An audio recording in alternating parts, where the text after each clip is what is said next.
What's going on, YouTube? It's your boy, CamATL, and welcome back to another NBA DFS video with your boy. Drop a like down below because I already know you're gonna love it. Subscribe to the channel if you haven't already. Comment anything in the comment section, enter your name into the $50 giveaway I do every single week on this channel. Thank you guys for joining me as always. Sorry I've missed a couple days of videos. My son turned one on Sunday, and then we had doctor's appointments, dental appointments, and stuff right after that for his like 1 year checkups type stuff. So I've been busy early in the morning, so I haven't been able to get all of my videos done. But we're back to regular scheduled programming in all three videos every single day. So let's get straight into what we're liking so far for this DFS vid. Got once again another W last night. We've won two of our last three slates, having a solid week so far this week. Excited to smash this small slate. You know what they call us? Small slate killers. We've had some huge days on small slates, so I'm excited to get into it. As you guys know, I mean, it's even more important than normal that you keep up to date with information on four-game slates, because if you can even get that, if you can make adjustments on a spot that other people aren't paying attention to on a four-game slate, that puts you in takedown mode immediately because it's such small amount of options. You know what I mean? So hit up greenlightdfs.com, grab your NBA membership, and then stay up to date with what we got going on. I'll post the optimals about 10, 15 minutes before the slate. And then as the night goes on, anywhere we can improve, I will do so.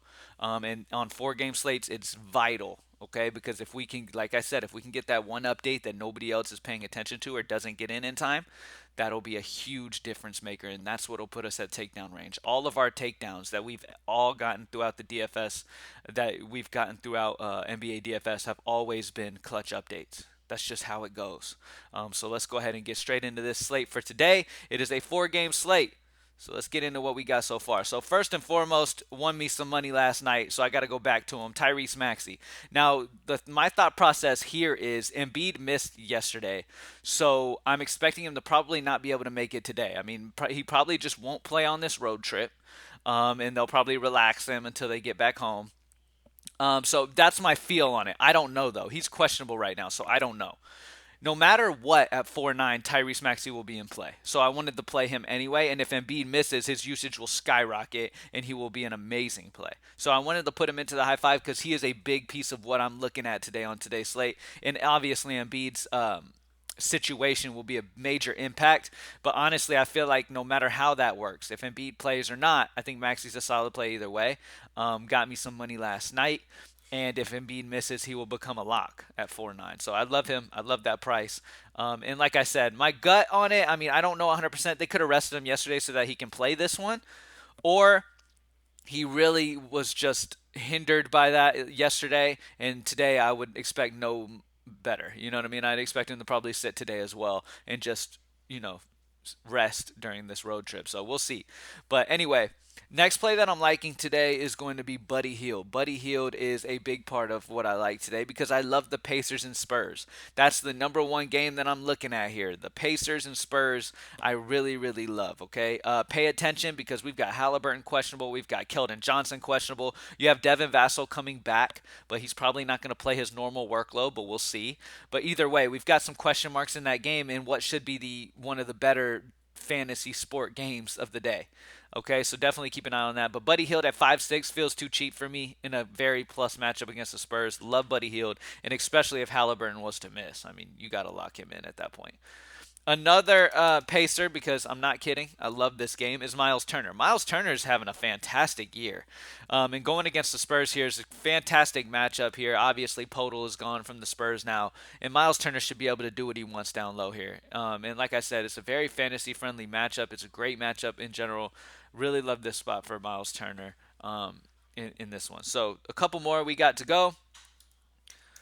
First guy I want to talk about is Jordan Poole. Now, if you look at the matchups, you look at the individual matchups in this game right here, it would really point you to Jordan Poole having the advantage. Because if you look at it, DiVincenzo will have Paul George, Klay Thompson will have Kawhi Leonard, two of some of the best defenders in the entire league right there, those two guys. And then Jordan Poole is going to see Russell Westbrook. Okay, that's a definite advantage. Westbrook's not much of a defender anymore. He's more of like the offensive-minded guy, and Jordan Poole is definitely going to have the better matchup of the two. So I love Jordan Poole, and at 8-2, I mean, if it does end up being to where Clay and DiVincenzo and these other guys that they rely on offensively aren't doing the most, then Jordan Poole is going to be able to carry that squad. So I like the spot here for Jordan Poole at 8-2. And like I said, it's just kind of a gut matchup spot here. I mean, obviously, you've got Wiggins still out, Curry still out. You've got some guys still out for this team. So not only is he getting that injury plus benefit, but he's got the matchup benefit if you really break it down and look at the individual positions. So Jordan Poole could end up having an easy time tonight, and we'll see. We'll see what happens, but definitely love that spot for him. And then, last but not least, I want to check out the value that we have on this slate because, as you know, getting the right value in will make all of the difference. I think Charles Bassey is an interesting value today. And as we know on these tiny little slates, if you can find a sneaky value that goes out in 10x's, you're immediately good. Charles Bassey is in a fantastic spot here. I love him as value on a slate that we don't have a ton of value. He's a very solid point per minute contributor.